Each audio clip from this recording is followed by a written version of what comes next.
Welcome to cricket Santhosh. India versus பாகிஸ்தானுடைய match தான் நம்ம பார்க்க போகிறோம். டாஸ் வின் பண்ண இந்தியா பால் ஃபர்ஸ்ட் பண்ணாங்க, பாகிஸ்தான் பேட் ஃபர்ஸ்ட் ஆடினாங்க. ஓப்பனிங் ஓப்பனிங் வந்து நம்ம அப்படியே ஸ்டெப் பை ஸ்டெப்பாக போயிடலாம். நம்ம ஃபர்ஸ்ட் வந்துட்டு பேட்டிங் நல்லா தான் ஆரம்பிச்சாங்க. பக்கம் நல்லா தான் ஆடினா, அந்த ஃபரான்ன்ற பேட்ஸ்மேன் நல்லா தான் ஆடினாரு. ஒரு கேட்ச் அது அது டவுட்டு தான்.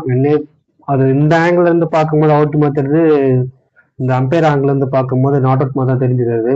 அடுத்தது வந்த சாயிம் ஆயிப் மேட்ச் வந்துட்டு அவங்க கையில் தான் இருந்துச்சு, பாகிஸ்தான் கையில் தான் இருந்துச்சு. ஃபராகன் நல்லா தான் ஆடினாரு. சாயிம் ஆயிப், அதாவது அந்த ஃபராகன் இருக்கல பேட்ஸ்மேன், அவரு ஆஃப் செஞ்சுரி போட்டாரு. போட்டுட்டு அவர் துப்பாக்கி ஷாட் ஒன்று வச்சாரு. இப்படி அந்த துப்பாக்கி ஷாட் பார்த்து எனக்கே ஒரு காண்டாயிடுச்சு.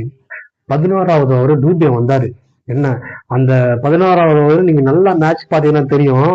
இந்த உரத்தெல்லாம் பிதுக்கிக்கிட்டு நாக்க கடிச்சிட்டு வந்து சாய்மாய்க்கு போட்டிருப்பாரு. விக்கெட் ஆயிடுச்சு. கத்துறாரு, அவ்வளவு கத்து. ஏன்னா அதுக்கு பிடி ஒரு தான் அந்த பறவை வந்துட்டு சுடுற மாதிரி கத்துரு, சுடுற மாதிரி பண்ணியிருப்பாரு. எனக்கே அது ஒரு பிடிக்கல, அது பண்ணது. அந்த ஓவர்ல விக்கெட் சாய்மாய்க்கு. அடுத்தது வந்தாரு யாரு, லெப்ட் ஹேண்ட் பேட்ஸ்மேன், யாரு நம்ம ஹுசைன் டாலர். அது அவர் எதுக்கு வந்தாரு எதுக்கு போனாருன்னு தெரியாது. அவர் வந்து போயிட்டாரு. நல்லாதான் மேட்ச் போயிட்டு இருந்தது. அடுத்தது ஒருத்தர் வந்தாரு, முகமது நவாஸ்னு. அவர் வந்துட்டு ஸ்பீட் பிரேக் போடுறாரு பாகிஸ்தானுக்கு வந்துட்டு. நமக்கு இந்தியாவுக்கு ஃபேவரா வந்து டிஃபென்ஸ் ஆடிட்டு வந்திருக்காரு. அடித்து ஆடுறான்னு பார்த்தானா டிஃபென்ஸ் ஆடுறான் வந்துட்டு. அவனும் வந்தா அப்படியே கிளம்புனான். ஃபராகன் அவுட் ஆனான். சலீம் ஆகல, அவனும் வந்தான்.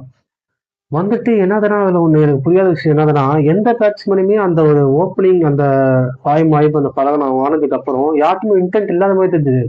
ஓ நம்ம தட்டி அடிக்கலாம் பொய்மா அடிக்கலான்ட்டு. இதெல்லாம் விடுங்க, இந்தியா ஃபீல்டிங் பத்தி நான் அப்புறம் வரேன். அதெல்லாம் பேசுறேன். இந்த ரெண்டு கூட வந்திருக்காரு. தட்டி அடிக்கலாம் சொல்லிட்டு ஆடிட்டு இருந்தானுங்க. ஏதாவது ஒரு இன்டென்ட் இருந்ததுன்னா, ஒரு first ball Kuldeep first ball 6 அடிக்கிறான். சலீம் கேப்டன், பாகிஸ்தான் கேப்டன் அடிச்சதுக்கு அப்புறம் அந்த ஓவர்ல ஒரு 5 சிங்கிள் ஆடினா 11 ரன். அதுக்கப்புறம் டாட்ஸ் பால், அதுக்கப்புறம் டாட் பால் மட்டும்தான் ஆடுறாங்க. அதே வந்துட்டு என்னதுன்னா 40.2 ஓவர் இருந்துச்சு. அந்த ஓவர் வந்துட்டு டூபே கொடுத்துட்டாங்க 18வது ஓவர். அந்த ஓவர்ல 6 போயிடுச்சு. இல்லைன்னா இந்த ரெண்டு கூட வந்திருக்காது. அந்த ஃபஹீம் அஷ்ரப், நான் வந்து ரொம்ப ரேட் பண்ற ஒரு பிளேயர். அவர் சூப்பரான பிளேயர். ஒரு ஆல் ரவுண்டர். ஒரு பவுலிங்கும் சூப்பரா போடுவாரு, பேட்டிங் செம்மையா ஆடுவாரு. அவர் வந்த உடனே அவர்கிட்ட இன்டென்ட் காமிச்சிருப்பாரு. வந்த உடனே ஒரு 6 ஒரு 4. அவர் அந்த பேட் வச்சிருக்க 2 6 அடிச்சாரு. லாஸ்ட் பால் 6 அடிச்சாரு. வச்சிருக்க விதமே வந்துட்டு சூப்பரா இருந்துச்சு. அவர் ஆடின விதமே சூப்பரா இருந்துச்சு. பேட்டிங் ஓகே, ஒரு 170 ஒரு நல்ல டோட்டல் தான், நல்லா ஆடக்கூடிய ஒரு டோட்டல் தான். இந்தியா பவுலிங் நீங்க எடுத்துக்கிட்டீங்கன்னா வச்சுக்கீங்களேன், பும்ரா, எனக்கு என்னமோ பும்ராவுடைய பவுலிங் பர்ஃபார்மன்ஸ் நான் வந்துட்டு எதுவும் குறை சொல்ல மாட்டேன். எல்லாருக்குமே வந்து ஒரு மேட்ச் ஆகும் தான். பட் ஆனா அவருக்கு ஒரு 3 ஓவர் பவர் பிளே கொடுக்கறது ஓகேவா? 3 ஓவர் பவர் பிளேல நானா தான் கொடுக்க மாட்டேன். எனக்கு என்னமோ அவருக்கு ரொம்ப ஒர்க்லோட் ப்ரெஷர் ஃபீல் ஆகுதான்ற மாதிரி தோணுது.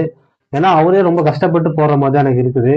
எனக்கு தெரிஞ்சு இந்த மேட்ச் அவர் ரெஸ்ட் கொடுத்துருக்கலாம். எனக்கு தெரிஞ்சு நெக்ஸ்ட் மேட்ச் பும்ராக்கு வந்து ரெஸ்ட் கொடுப்பாங்க நினைக்கிறேன். ஏன்னா எப்படி சொல்றது, அவர் வந்து போறது எல்லாமே வந்துட்டு ஆஃப் பிச்சிலே விழுது பால். எல்லாமே வந்துட்டு ஷார்ட் பாலா தான் விழுது. அதே மாதிரி ஃபுல் டாஸ் பால்ஸ் அதிகமா விழுது. ஓகேங்களா, அவர் வந்துட்டு அந்த ஏக்கர் பால் வச்சு மட்டும்தான் பேட்ஸ்மேன் நிறுத்த பாக்குறாரு. ஏன்னா மோஸ்ட்லி வந்துட்டு அந்த ஏக்கர் பால்ஸ்ல ஃபுல் டாஸ் பாலே 2 பால் 6 போயிடுச்சு. அந்த பால் தான் நிறுத்த பாக்குறாரு.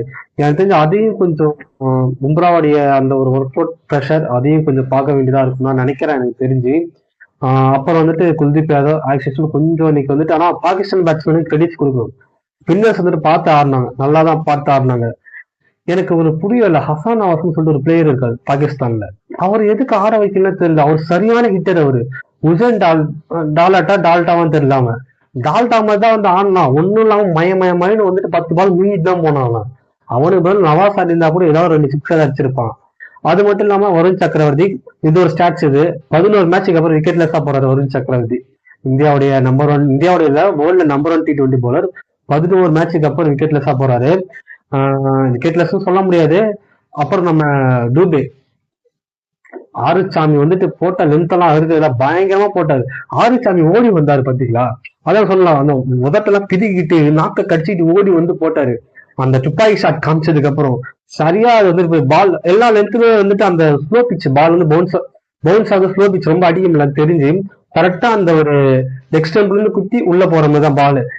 இல்லையா ஆஃப் சைடு ஒயிலைன் கிட்ட போடுறது பால். இப்படிதான் போட்டாரு. ஆரிசாமி நல்லா தான் பண்ணாரு. இன்னைக்கு இந்தியாவோட ஃபீல்டிங் வருண் சக்கரவர்த்திக்கு ஓரளவு கேட்ச் இருந்தது, டிராப் பண்ணாங்க குல்தீப் யாதவ். அப்புறம் அபிஷேக் சர்மா 2 கேட்ச் டிராப் பண்ணாரு. அந்த ஃபர்ஸ்ட் கேட்ச் அதுவும் பிடிக்க வேண்டிய கேட்ச், செகண்ட் கேட்ச் பிடிக்க வேண்டிய கேட்ச். இப்ப இருக்கிற காலகட்டத்தில் அந்த கேட்ச் பிடிக்க வேண்டிய கேட்ச், அந்த கேட்சையும் மிஸ் பண்ணிட்டாங்க. இன்னைக்கு இந்தியா ஃபீல்டிங் சொல்ல போனா சுமார் தான். ஆனா சுமாருக்கு ஒரு 200 ரன் போயிருக்கணும். ஆனா 170லயே பவுலிங் போட்டு சூப்பரா வந்துட்டு நிறுத்தினாங்க இந்தியா. இப்ப அப்படியே பேட்டிங் வரட்டும், இந்தியா பேட்டிங் வராங்க. இப்ப அப்படியே பாகிஸ்தான் பவுலிங் வராங்க. இங்கதான் வந்துட்டு ஒரு காமெடியே இங்கதான். என்னதுன்னா வந்துட்டு இப்ப அபிஷேக் சர்மா ஏதோ வந்துட்டு எப்படி சொல்றது, இஷ்டத்துக்கு ஆடுற மாதிரி. இந்த ஸ்ட்ரீட் கிரிக்கெட்ல போட்டு அடிக்க மாட்டோம், சின்ன பசங்க போட்டு அடிக்க மாட்டோம், அந்த மாதிரி அடிக்கிறான். வந்து ஃபர்ஸ்ட் பால 6 சைன்ஸ் அப்ரிதி கை வாங்கிச்சு. ஒண்ணு சொல்ல போனா ஆஹா இவன் நம்ம உள்ள ஸ்விங் பண்ண போட்டா ஏறி வந்து அடிச்சிருவானோ சொல்லிட்டு பயந்துட்டே ஷார்ட் பிச்சில் பால் குத்தலாம். அந்த ஓவர் கிழிச்சு விட்டாரு. அதுக்கப்புறம் வந்துட்டு சாயும் ஆகி பண்ணான். அவனா எது கொடுத்தாங்கன்னே தெரியல, அவன் ஒரே அடிச்சு கிழிச்சு விட்டாங்க. நான் இந்த இடத்துல தான் வந்துட்டு ஹாரிஸ் ராஃப் எதுக்குன்னு நீ அடி வாங்குற, என்ன அடி வாங்குற போயிட்டு வந்துட்டு ஸ்ட்ரெச் பண்ற. அது என்ன, அது எப்படி தெரியுமா இருக்கு இது, நானும் ரவுடி தான் நானும் ரவுடி தான்ன்ற மாதிரி, நாங்களும் பவுலர்ஸ் தான்ன்ற மாதிரி போய் சண்டை போடுற. அவன் அடுத்த பாலே வந்து அபிஷேக் சர்மா பிரிச்சு கொடுக்குறான் அவனுக்கு. அதுவும் தெரியாம போய் அவன்கிட்ட போய் சண்டை போட போறீங்க. ஒழுங்கா போட்டு போனாலும் அவன் கம்முன்னு ஆட்டு போறான். எதுக்குமே பீஸ்ட் முன்னு இருக்கிறான் அவன். இன்னும் பீஸ்டா ஆக்கி விடுறான் அவனை. ஹாரிஸாஃபோட செலக்ஷன் தப்பு சொல்லுவேன். ஏன்னா பவர் பிளேல ஃபாகிம் அஷ்ரப் அவர் வந்துட்டு ஆடி இருக்கணும் கண்டிப்பா. சகில்ஸா அப்ரிதி எனக்கு தெரிஞ்சு எந்த மேட்ச் 2022ல பாகிஸ்தான் கூட மெல்போர்ன் ஆடுறப்பலாம் அப்ப விக்கெட் எடுத்தான் நினைக்கிறேன். அது வந்து விக்கெட்லெஸ்ஸா தான் எல்லா மேட்சும் போயிருக்கு சகில்ஸா அப்ரிதி. இது ஒரு ஸ்டாட்ச் இது. அது மட்டும் இல்லாம என்ன சொல்றதுன்னா, அபிஷேக் சர்மா தான் இந்த ஏசியா கப்போடைய leading run scorer. Abrar Ahmed அவர் வந்தாரு 6வது ஓவர், அவரையும் போட்டு போனதானுங்க. இவனுங்க என்ன சொல்றதுமே தெரியல எனக்கு. பவுலிங்கே இல்ல. நான் சொன்ன ஃபாகிம் அஷ்ரப், அஷ்ரப் அவன் நல்லா தான் போடுவான். அவனை வந்துட்டு 11வது கொடுத்தாங்க. அப்பதான் ஒரே ஒரு விக்கெட் வந்துச்சுப்பா. அந்த விக்கெட் வந்ததுக்கு அப்புறம் அடுத்து சூரியகுமார் யாதவ் வந்தாரு. சூரியகுமார் யாதவ் வந்துட்டு அந்த T20 world cup முடிஞ்சிச்சுல, T20 world கப்ல இருந்து அவர் கேப்டன்சி எப்ப எடுத்தாரோ அதுல இருந்து அவருடைய ஃபார்ம்ல வந்துட்டு கொஞ்சம் டிப் இருக்குது. அந்த அளவுக்கு நல்லாவே பெர்ஃபார்மன்ஸ் பண்ணவே இல்லை.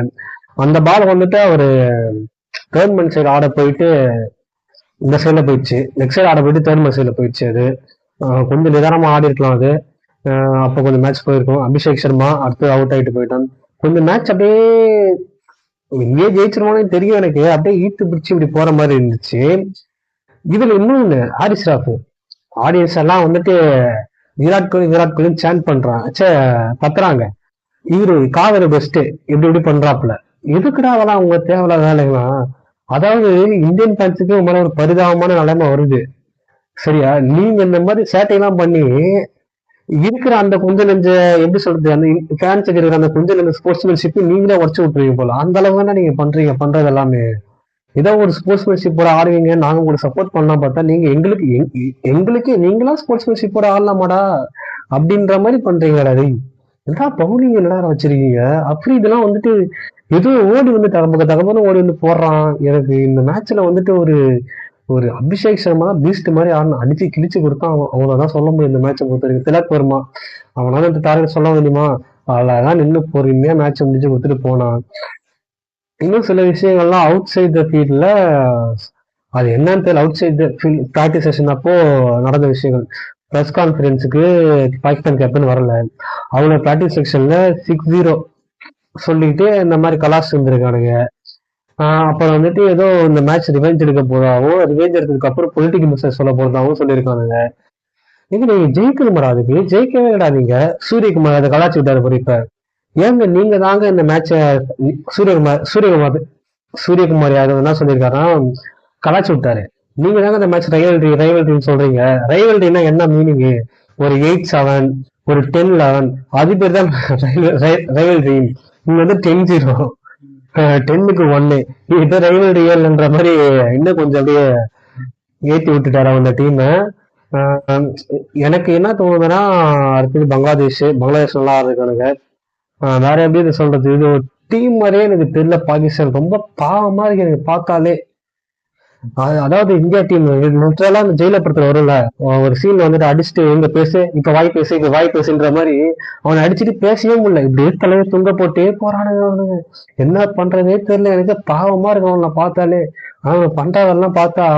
ஆனா ஒண்ணு மட்டும் நான் எழுதி கொடுக்குறேன், பாகிஸ்தான் மட்டும் பையன்ல வந்துட்டாங்கன்னு வச்சுக்கேன், சத்தியமா சொல்றேன் அவனுங்க தான் மேட்ச் ஜெயிப்பானுங்க. நான் எழுதி வேணா கொடுக்குறேன்.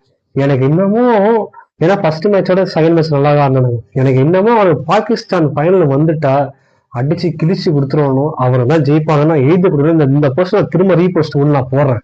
அவனுக்கு தான் ஜெயிப்பானுங்க, நான் சொல்றதுதான். இது என்னோட கருத்து கணிப்பு தான் இது. ஓகேங்களா? இன்னொன்று வந்துட்டு இந்த மேட்சுக்கான ஹேண்ட் ஷேக் பண்ணிருக்கலாம் திரும்ப. ஆனா இந்த மேட்சுக்கு வந்துட்டு எனக்கு ஹேண்ட் ஷேக் பண்ண தேவை, இவனுக்கு பண்றதுக்குலாம் பண்ணவே தேவை ஹேண்ட் ஷேக். இந்த மேட்ச் எனக்கு அந்த ஒரு கில்டினஸ் இல்லை. இவனுங்க பண்றதுக்குலாம் ஹேண்ட் ஷேக் பண்ண வேணா, இவனுக்கு முதல்ல ரெஸ்பெக்டே பண்ணக்கூடாத அளவுக்கு தான் நீங்க பண்ணாங்க அவனுக்கு ஆடினது எல்லாமே. அவ்வளோதான் இந்த மேட்ச்சு.